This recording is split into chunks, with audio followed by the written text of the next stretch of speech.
What's going on, y'all? It's your boy Mr. Taylor, aka The Chosen One, back with another video.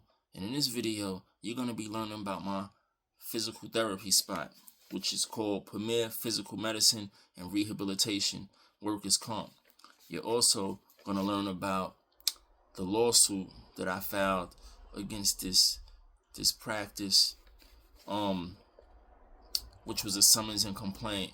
And you're going to learn about the first court date regarding this summons and complaint, where I went before Honor Michael H. Goldman. Now, I feel this video is very useful because a lot of people I tell about my lawsuits, they always say, "You represent yourself, man? Wow." You feel what I'm saying? And I be saying to them, it's not that complicated, you know. And, it can get a little complicated or whatever, but if you're a reader and you comprehend things and you can piece things together, use your common sense, you will see that it's not that difficult. The problem is that a lot of people don't know how to state their claim. You understand? You got to know how to state what happened to you, and you got to know how to show how it caused you harm. See, when you're dealing with lawsuits, you can't just show that someone violated your constitutional rights. You have to also show how it harmed you. And some people don't even know that you have to show that your constitutional rights was violated. But what they also don't know is that you have to show how it harmed you, because you can show that somebody violated your rights, but how did it harm you? Did it affect you in a negative way? And that's where the money comes in at. Now, so when I went to when I was going to therapy or whatever at this location, I wanna break down the treatment that was given. And I wanna break down, the games that they play to try to get rid of you and pretty much cancel your claim and stop your therapy and all of that. You feel what I'm saying? A lot of people think that it stops after 6 months, but I'm still on it as we speak, and it's been over a year, so it's a lot of games these people play. And not only just knowing how to state your claim, but you got to know who's responsible for violating your rights. Because at one point I was confused. You feel what I'm saying? So like I told y'all before, because I spoke to y'all about my workers' comp case, but this one is just going into what's taking place inside the therapy spot. So when I first went there, they was playing a lot of games. Well, I was there for a little minute, and then they started playing games. After a couple of months, they started playing games. And I told y'all that the adjuster, which is the insurance carrier or employer, which is the same thing, they the ones that cut the checks. They the ones that pay you for being out of work, and they also pay for your physical therapy. So that's the person that you don't never see. That's the one that's calling the shots, telling the people at the physical therapy spot, which is the therapists, the doctors, whoever. He's telling them, yo, make sure, specifically the doctor, is this guy getting better? I'm tired of paying for this. Hurry up. Keep monitor him.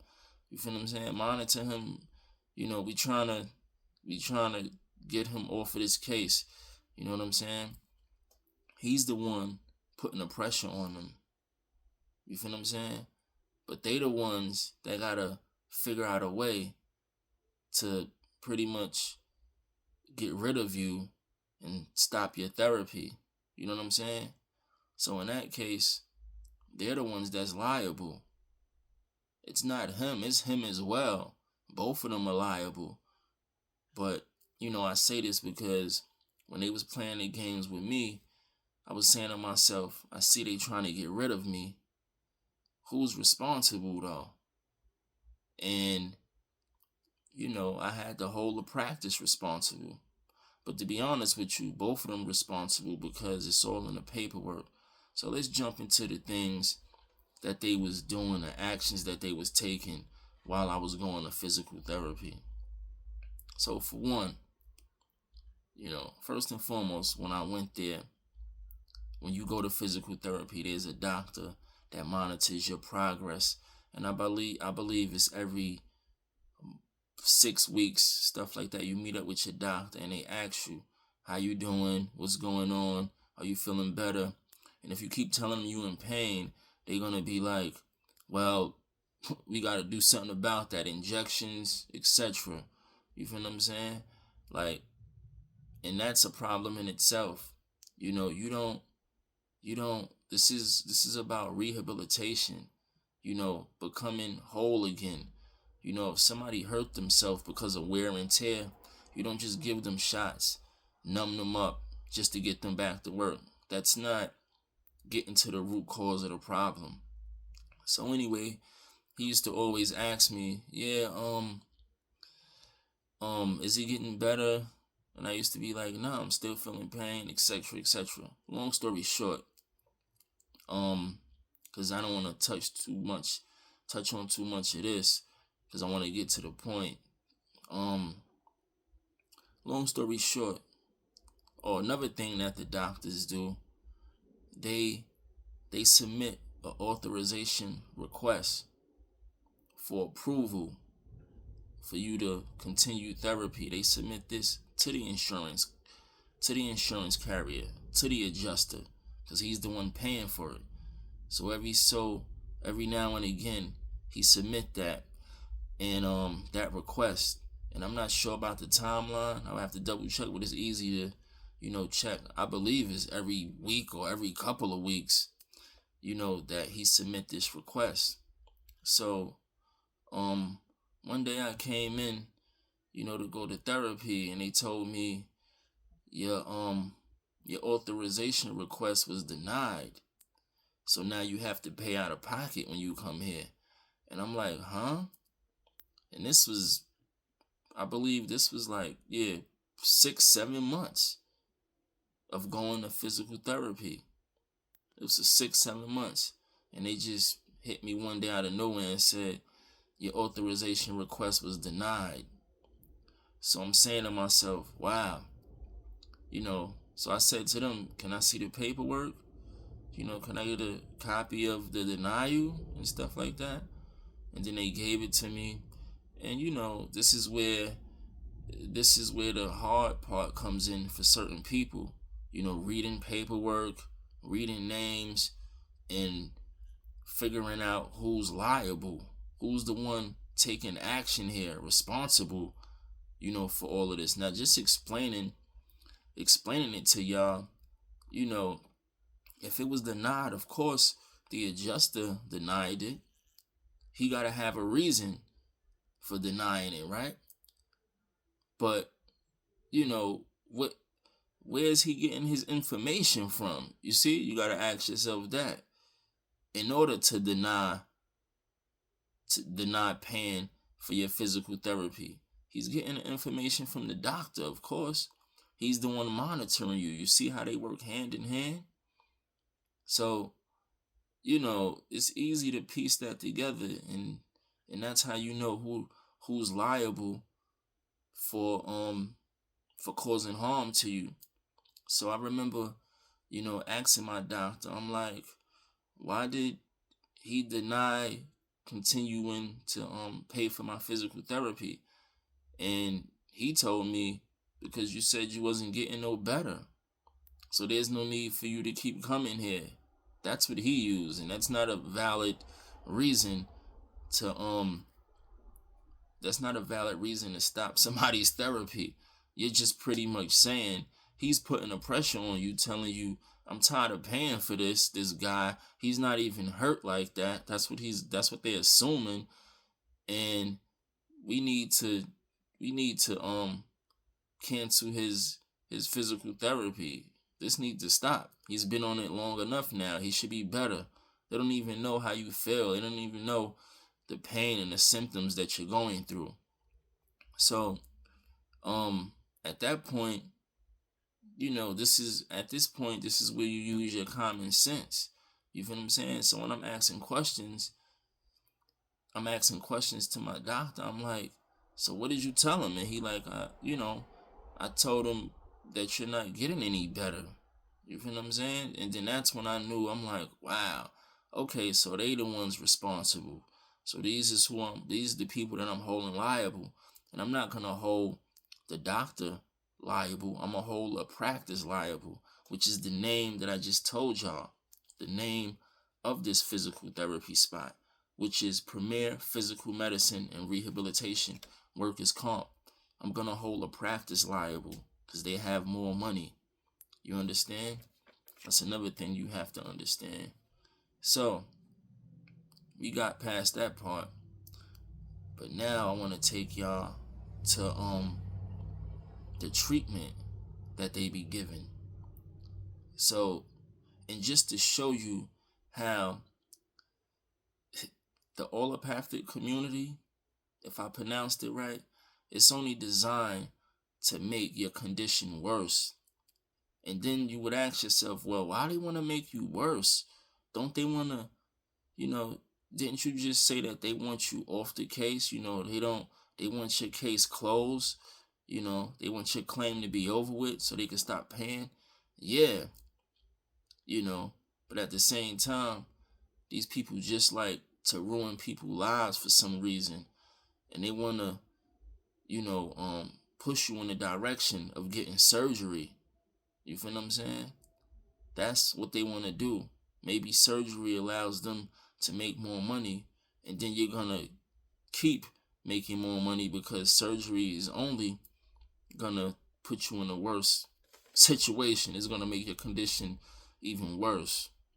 So, yeah, I couldn't make sense of it at first. I'm like, why is the treatment that they given, why does it make your condition worse? But they want you to but they want to get rid of you so fast. And I don't have no proof that the treatment does make your condition worse, but just using my common sense, it seems as if this stuff makes you worse. Now, when I was going there, I didn't ask for what is it called? I didn't ask for electronic massages. That just straight up comes with you going there. That's a part of the therapy. You do your little workout, and every therapy spot is different. You feel what I'm saying? Because I've been to 2 of them already. So this one, you do your little workout, and then you go in the back after you're done working out, and you get your electronic massages. You understand? Now, use your common sense, y'all. We sitting here, you gotta compare electronic massages to a manual massage. Now, they don't want to do a manual massage. And I asked them about that, because that's what I'm used to. They want to do electronic massages because it takes too much time to do a manual massage, they say. Plus, these people are lazy. You feel what I'm saying? These are the doctors or whatever that's in the back. The therapists or whatever title they are, they in the back. These are people that set you up, put you in that little cubicle or whatever, close the curtain, have you lay on your back, or you can sit in a chair, and you put these electrode pads on your back, and and it's pretty much an electronic massage. There's electrical currents, electrical pulses running through your body. You feel what I'm saying? Electrical nerve stimulation. It goes through your skin into your muscles and all of that. So when you compare that to a manual massage, you gotta ask yourself, is there side effects? I know there shouldn't be no side effects with a person using their bare hands giving me a massage, but this is a machine. When we talking about electronic massages, this is a machine that you're hooked up to. You feel what I'm saying? And you putting pads on your back. And at first, it wasn't nothing to me. I didn't think nothing of it. I went along with it. But there's electricity running through your body. That don't even sound right in itself. You feel what I'm saying? So, what I want to point out with this is that when you're being hooked up to this machine and you got current running through your body, once you stop that type of treatment, which is what they do when they stop you from coming to physical therapy, they stop your therapy, you're just gonna abruptly stop somebody's therapy after they had electricity running through their body for a couple of months. Once you do that, there has to be some type of negative reaction from that. You understand? And this is where the side effects kicks in. It's similar to like a person working for 30-something years and then they just stop, when they retired or whatever. And now it's like your body is moving in a reverse direction. This is why a lot of people get sick and die after being retired, because their body is used to working and now they stagnant, they not even moving around, and that gets you sick. That causes harm to the body. So you're gonna hook me up to these electro pads where it's electrical current running through my body, piercing my skin and my muscles, and then out of nowhere you're gonna just stop my therapy abruptly and have me stagnant, and you think that's not gonna cause some type of health problems?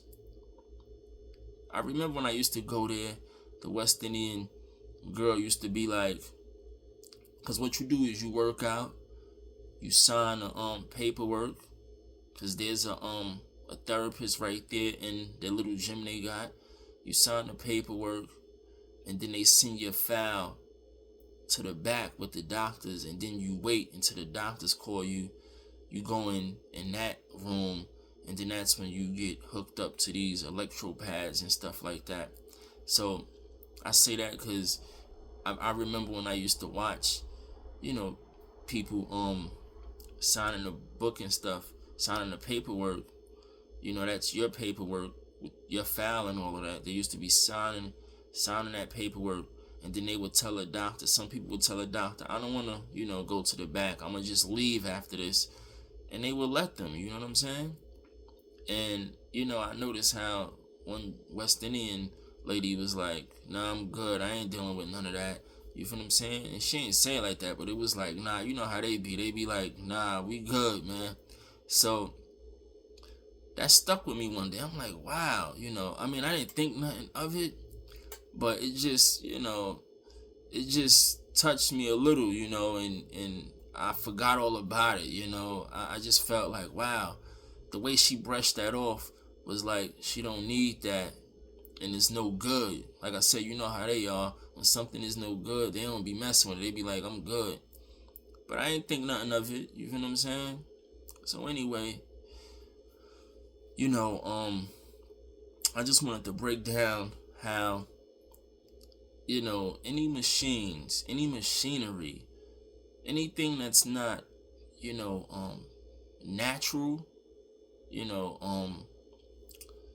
manual, you have to watch out for it. You feel what I'm saying? It has to be side effects, and we know that. So I want to go all natural. I don't want to do anything that's outside of being natural, because it always end up causing your condition to be worse. So you have to keep that in mind. And I also want to touch on the fact that these people know the side effects of this machine that has electric current running through your body. Electrical current. They know the effects of it. And why do I say that? So once I stopped my therapy for about a couple of months and I was laying up, well, I didn't stop my therapy. They stopped it illegally, unjustifiably. You feel what I'm saying? Once I did that, I started feeling all of this tingling sensation down my legs and, coming from my back and stuff. I never felt that when my injury first happened. Interesting, huh? Now, if anybody ever was hooked up to these electrode pads, you feel a tingling in your back or whatever. That's the electrical current, the electricity. You feel that. You don't feel nothing going down your legs, but you feel that in itself. Makes sense, right?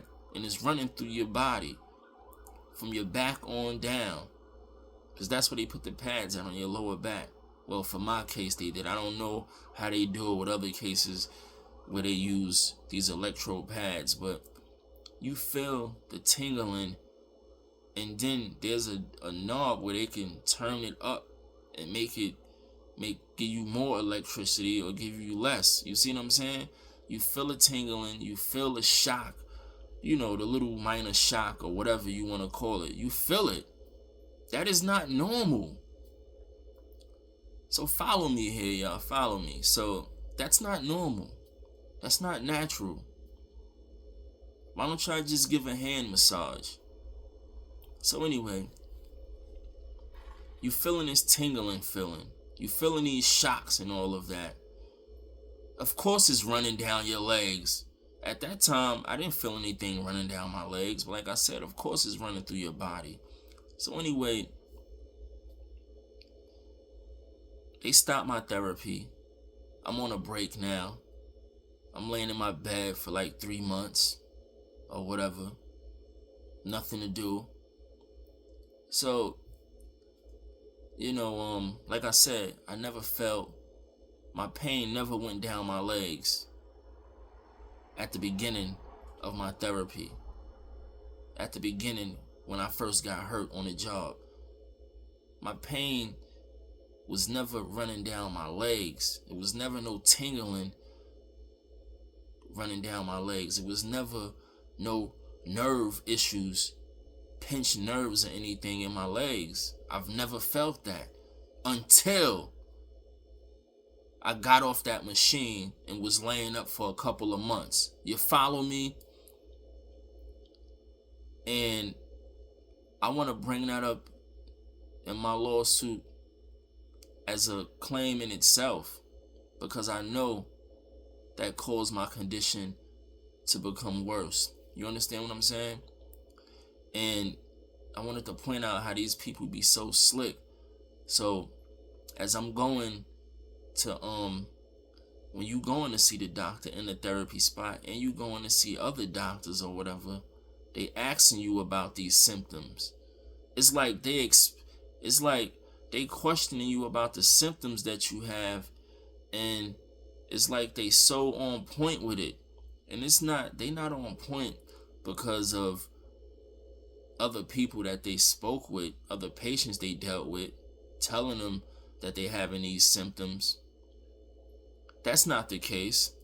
Other people are telling them about these symptoms, of course, but they know the symptoms because they know the outcome of putting you on this machine. That's why. You feel what I'm saying? They cause the problem and then try to give you the cure for it. So I'm like, damn, at first I'm like, they like, are you feeling tingling? Is it going down to your legs? Is it going down to your foot?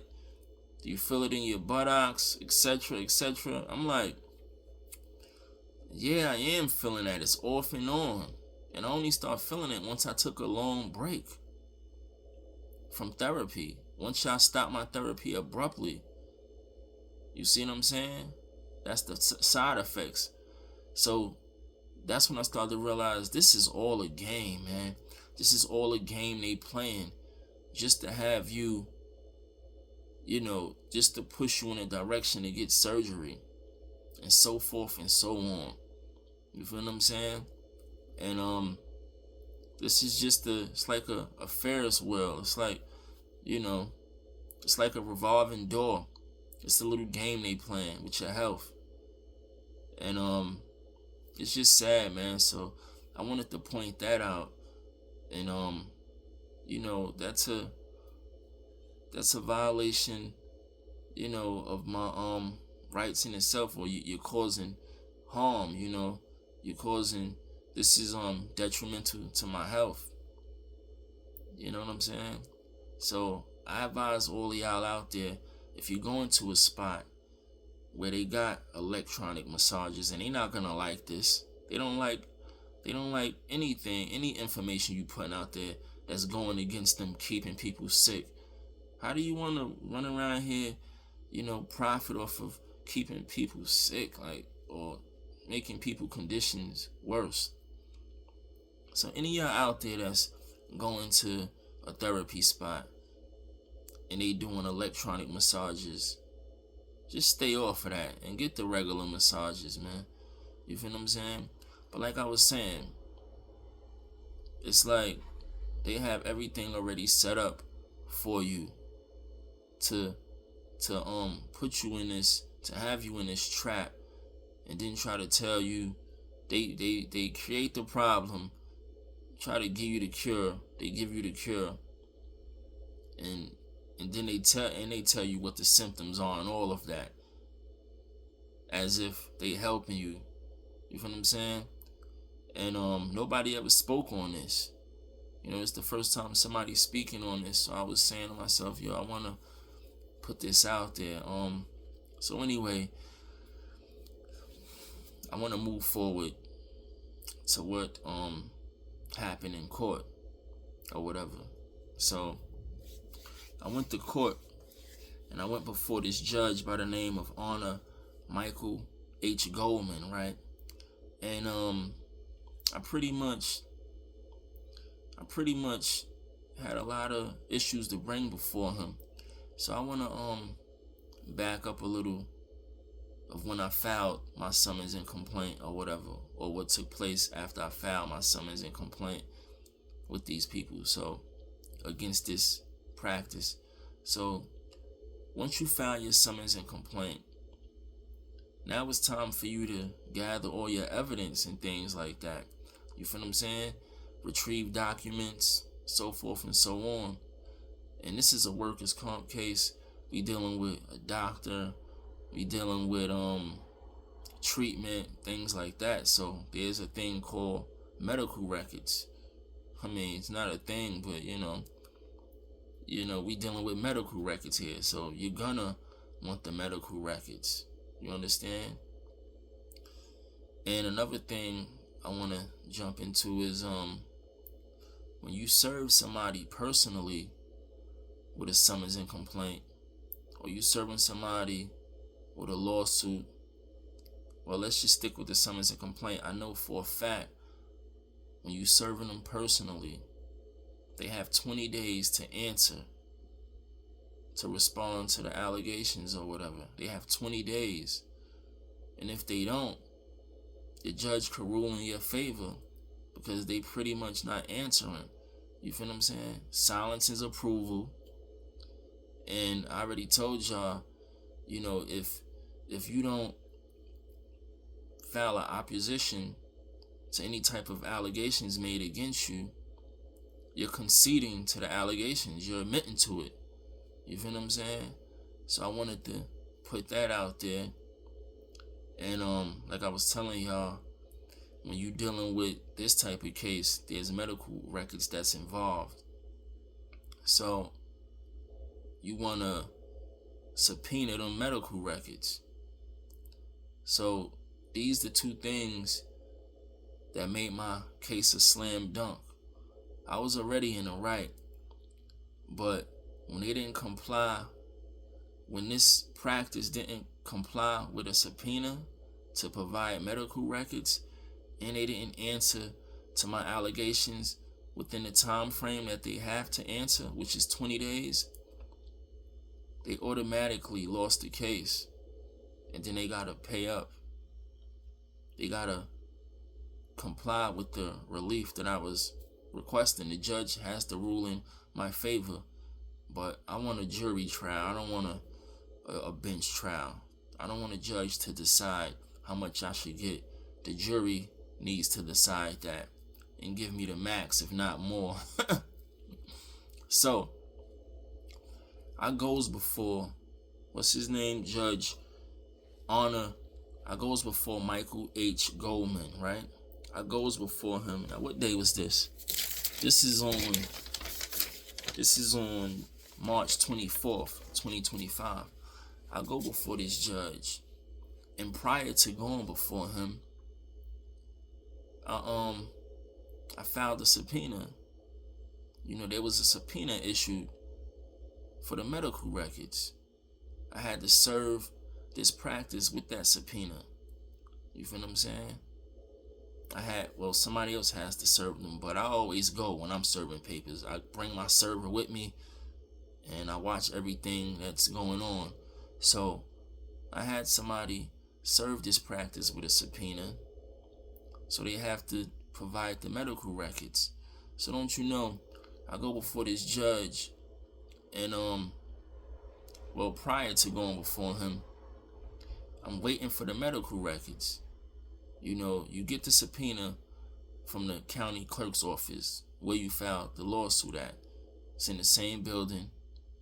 You know, it's in a different location though, so you just have to be on point. You just ask questions, because where I filled out the paperwork for the summons and complaint, and where you file it at rather, is not the same place where you get your subpoena from. You know, you have the clerk issue a subpoena. It's not the same place. You feel what I'm saying? So a lot of things people gotta understand when you're dealing with these lawsuits, and you gotta ask questions. You know what I'm saying? So the county clerk's office is where I was able to get a subpoena and have it issued or whatever. So I served the subpoena on this practice, and they had to provide the medical records, everything dealing with the treatment and things that was taking place while I was with them. Everything, my entire file, they have to send it to the court before my court date. They have to send it to that court building where I filed my summons and complaint at. They have to provide the court with it.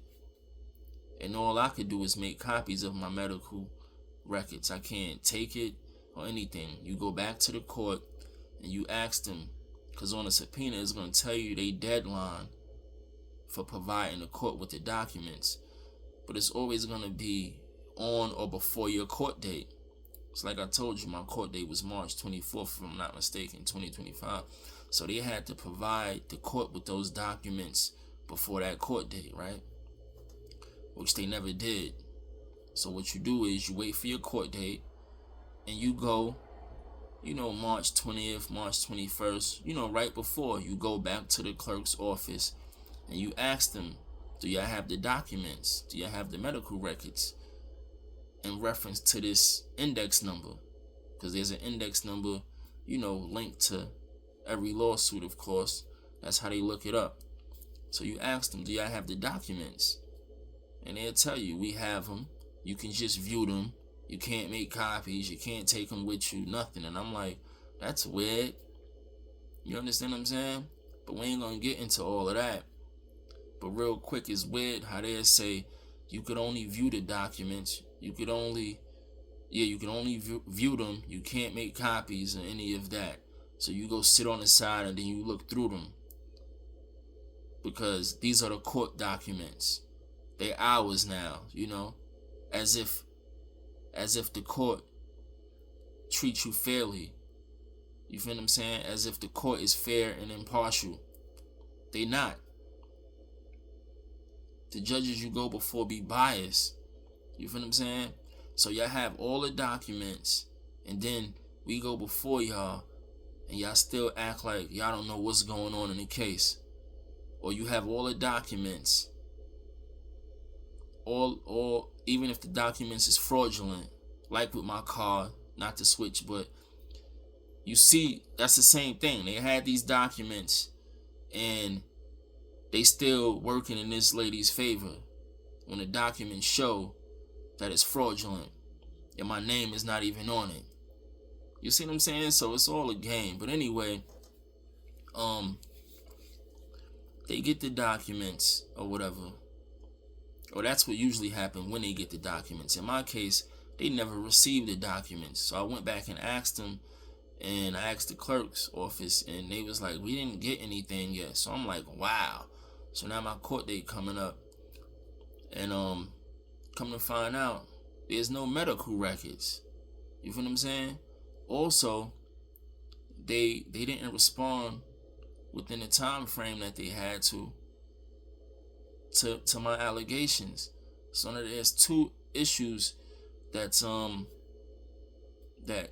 definitely not working in their favor.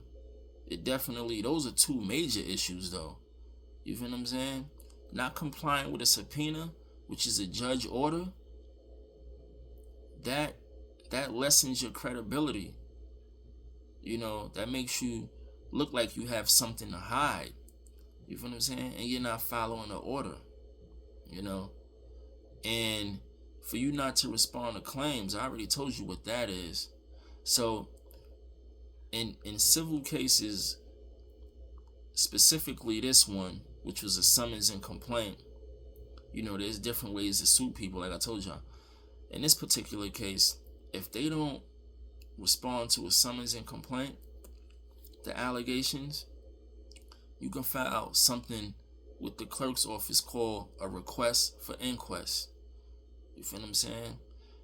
And they'll give you a court date for that specifically, and then you would come to court by yourself and prove to the judge why he should rule in your favor. You know, you present your evidence or whatever.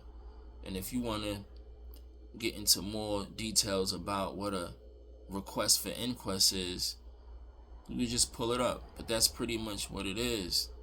You feel what I'm saying?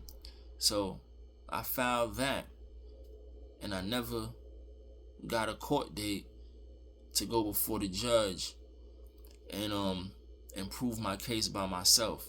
Now this is not the judge honor, what's his name? This is not Judge Michael H. Goldman. That's my regular court date. I should have had a court date separate from that regarding the request for inquest, because the respondent didn't, or defendant didn't file an answer to my claims. You understand what I'm saying? You're supposed to get like a hearing or a court date just regarding that. So they didn't even give me that. So we got three things that's working in my favor, right? That's why I mentioned them. We got the respondent, which is the people I'm suing. They not complying with a subpoena that was issued by a judge, which demands them to provide documents. They not complying with a subpoena to turn over the medical records. Very suspicious, very suspicious. They didn't file an answer within 20 days from when they were served with the summons and complaint. That's admitting to the allegations. That's conceding. Silence is approval. No opposition, no rebuttal. And lastly, now this is on the court. The court didn't give me a hearing once I filed my request for inquest. They didn't give me a hearing. That's pretty much saying, we need y'all to look into this case before my initial court date. Forget my initial court date, not forget it, but let's move this ball along a little faster. You feel what I'm saying? That's what that request for inquest is. It's like they're not answering. I don't need the court date that y'all gonna give me. Y'all need to give me a regarding the summons and complaint. It's all together, but we need a hearing. We need the court to give me a court date regarding this inquest that I'm filing, this request for inquest. You feel what I'm saying? Because they didn't respond or file an answer. So anyway, I go before this judge and I'm sitting there for hours. I'm sitting there for a while. He ain't calling no cases. He ain't got nobody really in his courtroom. He called a couple cases, but there was a long pause there. The lawyer's my witness. The lawyers that was representing the defendant, they the defendant as well, same thing. They was sitting in the courtroom with me. They'll tell you, this judge was sitting there for like an hour. I wouldn't even say hours. I was there for hours, but you know, that was because other cases was called. But he actually, at one point, he sat there for like an hour and didn't call no cases at all. And this is when nobody's in the courtroom but me. It's probably one or two, actually. And he didn't call. I've never been in a courtroom where a judge didn't call a case for like an hour. And the reason why he did this is because he wanted me to walk out of the courtroom. And that's when he was going to call my case.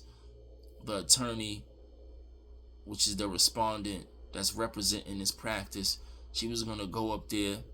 And then they was going to say, well, the petitioner or the claimant is not present, so we're going to dismiss the lawsuit. That's what he was waiting on.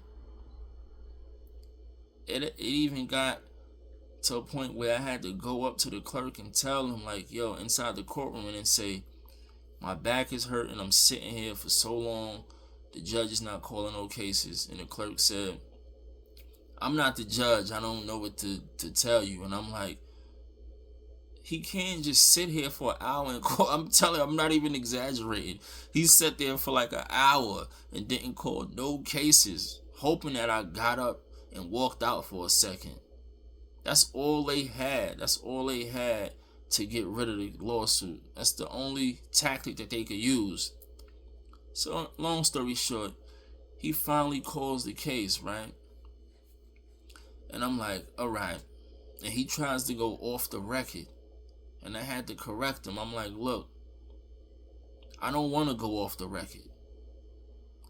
First, before he even called the case, they tried to get me to speak to the court attorney to have a conference or whatever in the back room somewhere. I'm like, I already told y'all I'm not doing that. They asked me that prior to the judge asking that. So the clerk asked me in the beginning. I said, no, I don't want to do that. Then the judge asked me that.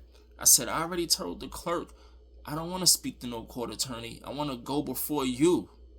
That's what I'm here for. I always tell you that because they try the same thing over and over again.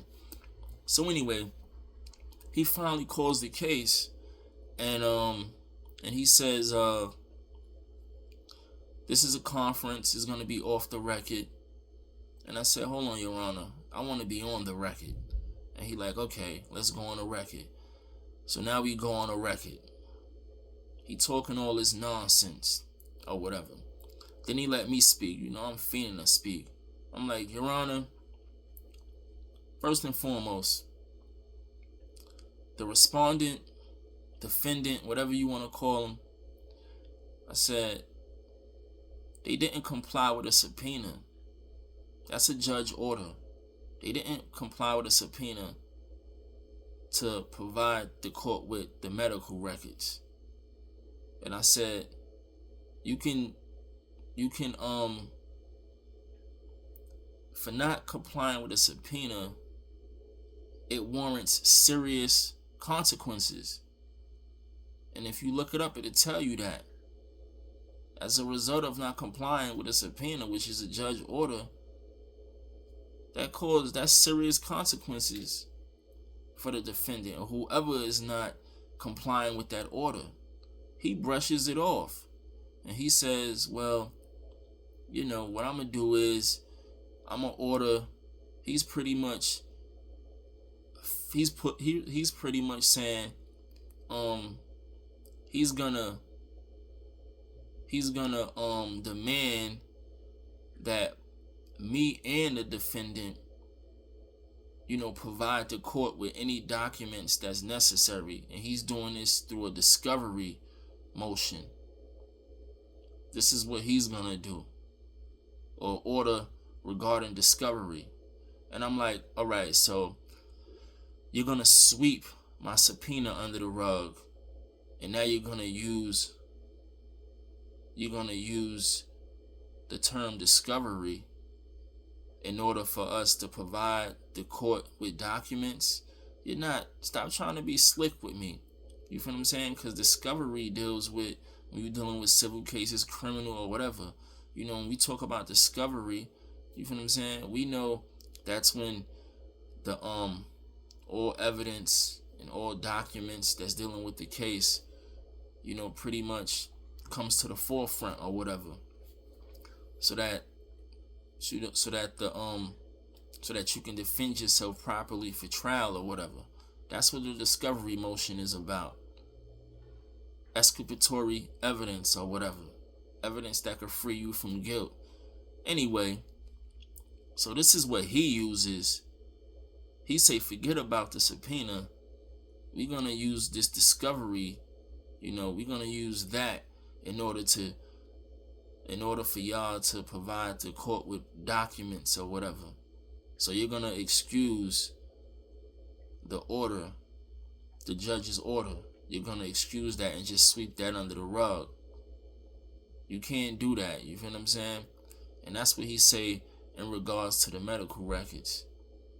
Next, I'm like, Your Honor, the respondent didn't file an answer within 20 days. I said they exceeded the time limit that they have to file an answer to these allegations.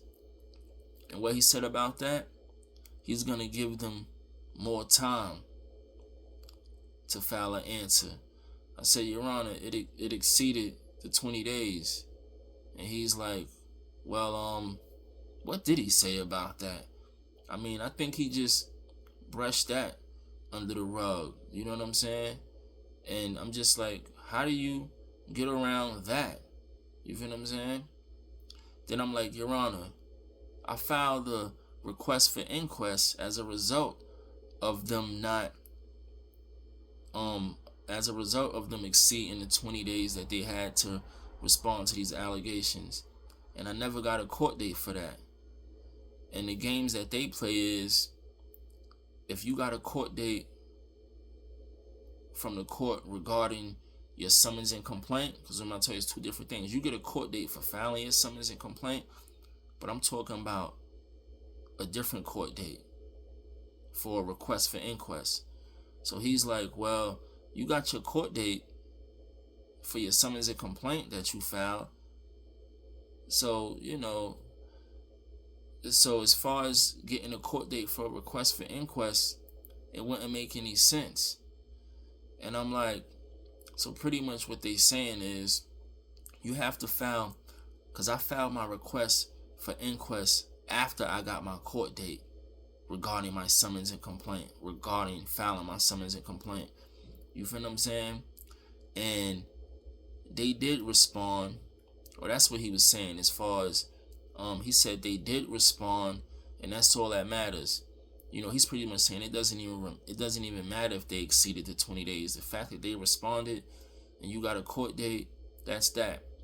So what I was saying was that I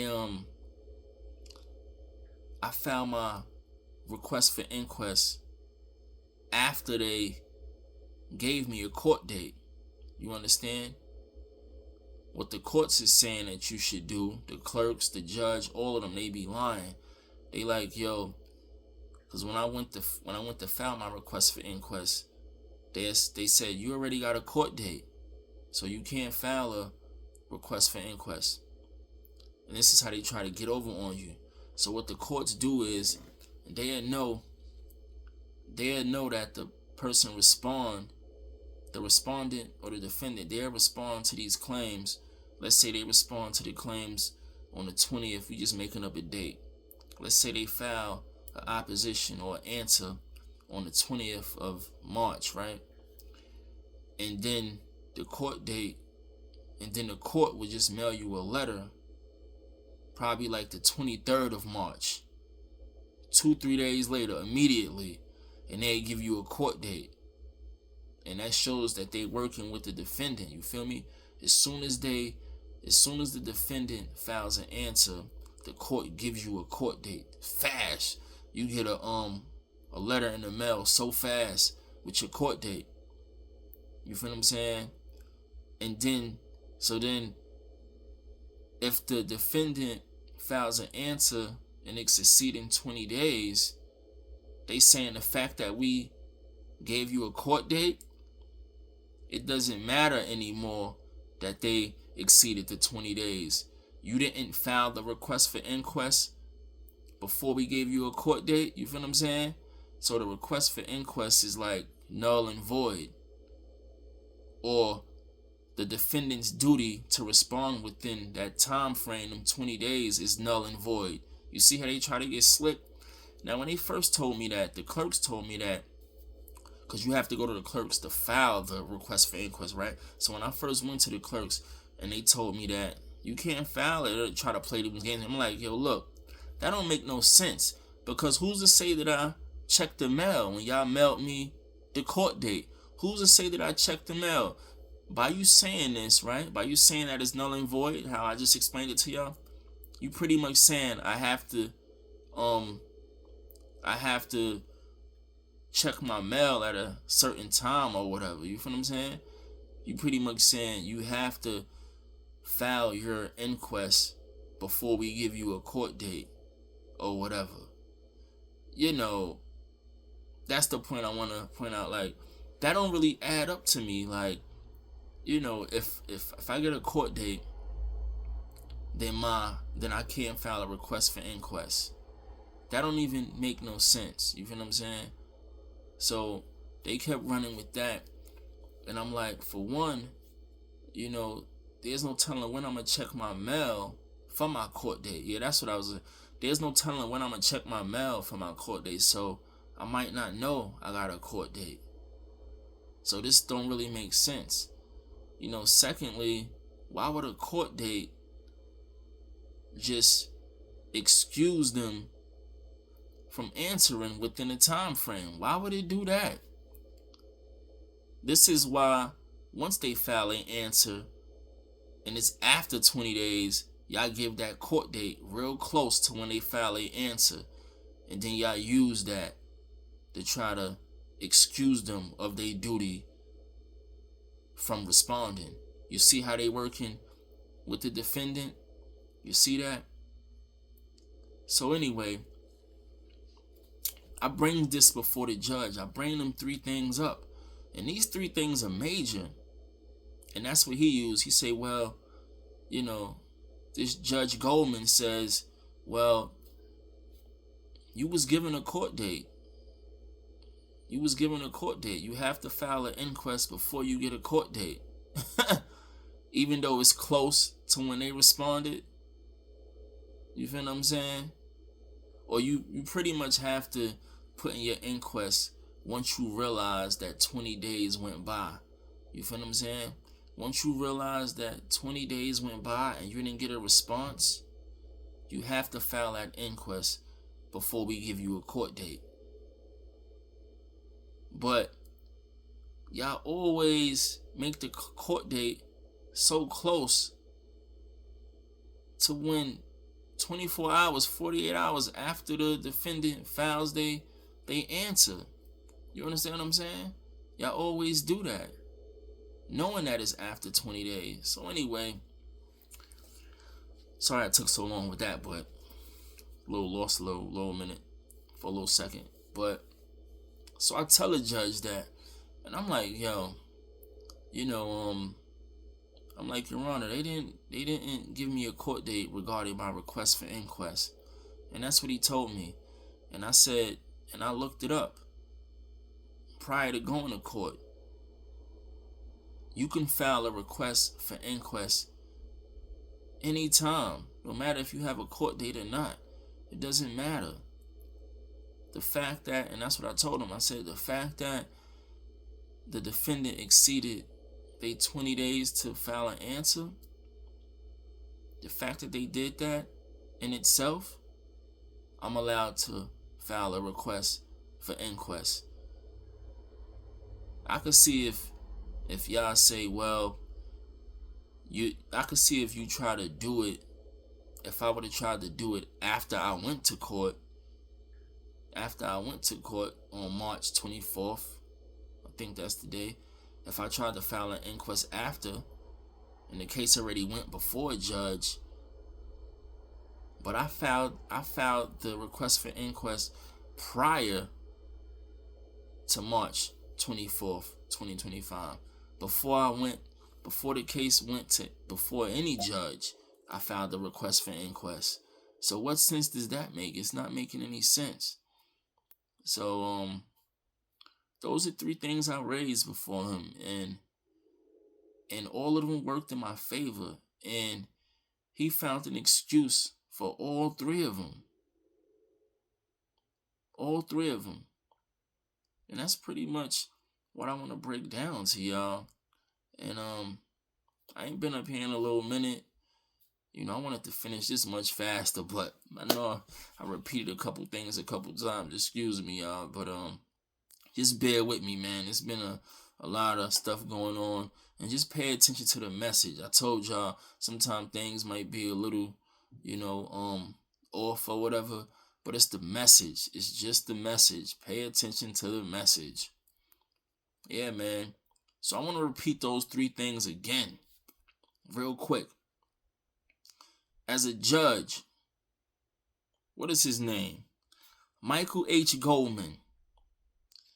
You got a lawsuit before you, right?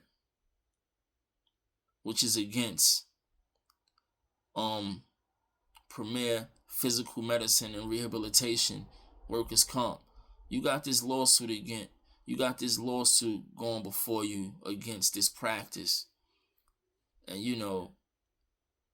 I'm the one that's injured here. And you see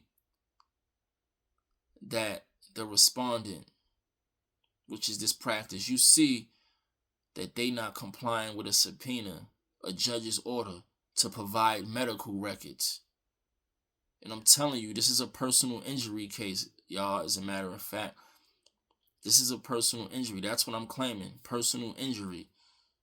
I'm saying that my injury became worse. And I got the MRI to prove it. I'm saying my injury became worse as a result of them stopping my therapy and everything else that they was doing. So you see, that's my claim. You see that they didn't comply with a subpoena to provide the court with medical records. And you're going to overlook that? And you know that there's serious consequences for not complying with a subpoena. You're just going to overlook that? And this is medical records. This ain't a subpoena for other things. A subpoena is serious, period. But we talking about medical records. So they hiding the medical records. And you don't find that to be suspicious? That's not a red flag to you? They also don't file an answer within the time frame that they have to file an answer. And you don't find that suspicious? You don't, huh? There was also a request for inquest filed by me saying that I want a separate hearing, a one-sided trial or whatever you call it, to provide all the evidence I got. That's what that request for inquest is for. I go to court by myself and I present my case in front of a judge. The fact that they're not answering, the fact that they didn't answer in the, within the time frame. So you see that request was filed and you don't care about that either, huh? and you giving them more time to provide medical records, you're going to give them more time after they had all of this time? You're going to give them more time? And the judge ordered them to do so? I bet if I wouldn't have complied with a subpoena, it would have been a problem. And you sat in this courtroom and didn't call a case for an entire hour, for 60 minutes. You didn't call a case, hoping that I went out to the bathroom or something. So people are suffering, and as a result of someone else's negligence, and you're just going to try to sweep the case under the rug like that. You don't care that I'm injured. You don't care that my injury got worse. You don't care about anything. You just care about protecting the defendant. That's straight bias. These people are crazy, man. You feel what I'm saying? And my message to y'all, man, leave the allopathic community alone. Go natural when it comes to everything. You feel what I'm saying? Because they don't care. They don't care about your condition. They don't care. And that's my time, y'all. You feel what I'm saying? I took up enough time. And just pay attention to the message, please, man. Pay attention to the message. And I'll check y'all in the next video. Peace.